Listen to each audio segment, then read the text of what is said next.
Ya, kita lanjutkan kembali setelah menjawab kuis yang pertama tentang apa itu larutan elektrolit dan non elektrolit, bahwa larutan elektrolit itu larutan yang bisa mengantarkan listrik dan non elektrolit itu larutan yang tidak dapat mengantarkan listrik. Nah, ternyata kenapa suatu larutan itu bisa mengantarkan listrik? Ini terkait dengan yang namanya reaksi ionisasi. Apa itu reaksi ionisasi? Reaksi ionisasi itu adalah reaksi penguraian menjadi ion-ionnya. Kita ambil contoh larutan NaCl atau larutan garam. Ketika NaCl ini dimasukkan ke dalam air, maka akan membentuk larutan NaCl. Maka NaCl ini akan terurai menjadi ion Na+ dan ion Cl-. Na+ itu adalah kationnya, Cl- itu adalah anionnya. Pada saat menjadi ion, ini akan ada elektron yang mengalir. Nah, elektron yang mengalir inilah yang akan menyebabkan membuat lampu menjadi menyala. Selanjutnya, untuk larutan yang dapat menghantarkan listrik sendiri itu ada dua jenis. Ada yang bisa menghantarkan listrik dengan baik, ada juga yang tidak. Makanya kita mengenal larutan elektrolit itu ada dua, ada larutan elektrolit kuat dan ada larutan elektrolit lemah. Untuk larutan elektrolit kuat, ini merupakan penghantar listrik yang baik. Kenapa bisa menghantarkan listrik dengan baik? Hal ini disebabkan karena reaksi ionisasi yang terjadi di dalam larutan itu sempurna. Sempurna itu artinya bagaimana? Artinya reaksi ionisasinya itu semuanya dari senyawa tersebut terurai menjadi ion-ion secara keseluruhan. Sehingga derajat ionisasinya itu satu. Jadi antara senyawa sebelumnya dengan hasil penguraian itu jumlahnya sama. Karena seluruhnya menjadi ion. Sehingga karena seluruhnya terurai menjadi ion, maka akan menjadi penghantar listrik yang baik. Dan identifikasinya akan membuat nyala lampu itu terang. Berbeda dengan larutan elektrolit lemah. Kalau untuk larutan elektrolit lemah, ini merupakan penghantar listrik yang kurang baik. Hal ini bisa mengantarkan listrik, tapi ketika dibandingkan dengan larutan elektrolit kuat, itu menjadi kurang baik. Hal ini terjadi karena reaksi ionisasinya tidak sempurna di dalam air. Artinya derajat ionisasinya berada di antara nilai 0 dan 1. Kenapa? Artinya tidak semua terurai menjadi ion.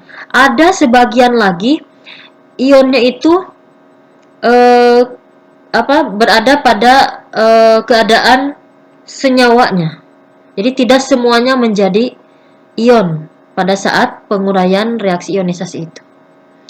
Nah, karena terjadi seperti itu, maka pada saat identifikasi ternyata rangkaian alat itu membuat nyala lampu menyala tetapi redup atau bahkan mungkin tidak menyala. Tapi kita bisa melihat di dalam elektrodanya itu terdapat gelembung-gelembung gas. Itu juga menandakan larutan elektrolit, akan tetapi tergolong elektrolit lemah karena tidak mampu sampai membuat lampunya menyala. Tapi cirinya ada, yaitu dari terbentuknya gelembung-gelembung gas pada saat elektroda tersebut dicelupkan ke dalam larutan tersebut. Berbeda dengan yang non-elektrolit. Kalau non-elektrolit, ketika elektroda dimasukkan ke dalam larutan itu tidak terjadi apa-apa. Ya, tidak terjadi gelembung gas, tidak apalagi membuat nyala lampu dan lain sebagainya. Ini contoh dua rangkaian alat dalam pengujian larutan elektrolit. Yang gambar atas itu membuat nyala lampunya terang, sedangkan gambar yang bawah ini membuat nyala lampunya redup. Nah, maka rangkaian alat yang bawah ini menunjukkan bahwa larutan ini tergolong ke dalam elektrolit lemah. Sedangkan yang atas, ini nyala lampunya terang, menandakan bahwa larutan ini tergolong ke dalam elektrolit yang kuat.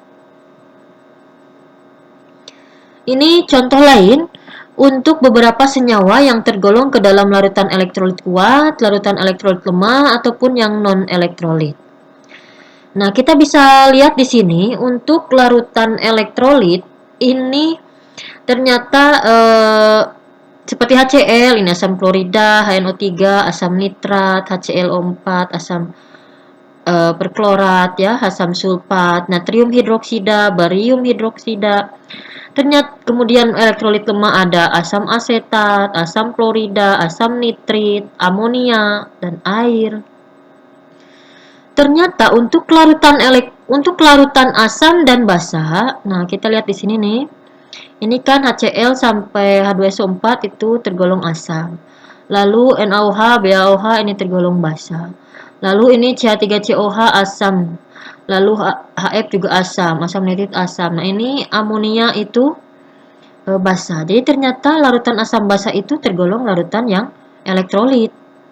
Makanya asam basa kita mengenal ada asam kuat, basa kuat. Karena memang ada yang tergolong elektrolit kuat dan elektrolit lemah. Kita akan perdalam ini khusus untuk asam dan basa pada pertemuan selanjutnya. Terima kasih. Nanti adik-adik bisa mengisi kuis yang kedua untuk mengakhiri pertemuan hari ini. Terima kasih atas perhatiannya. Wabillahi taufiq walhidayah. Wassalamualaikum warahmatullahi wabarakatuh. Semoga bermanfaat.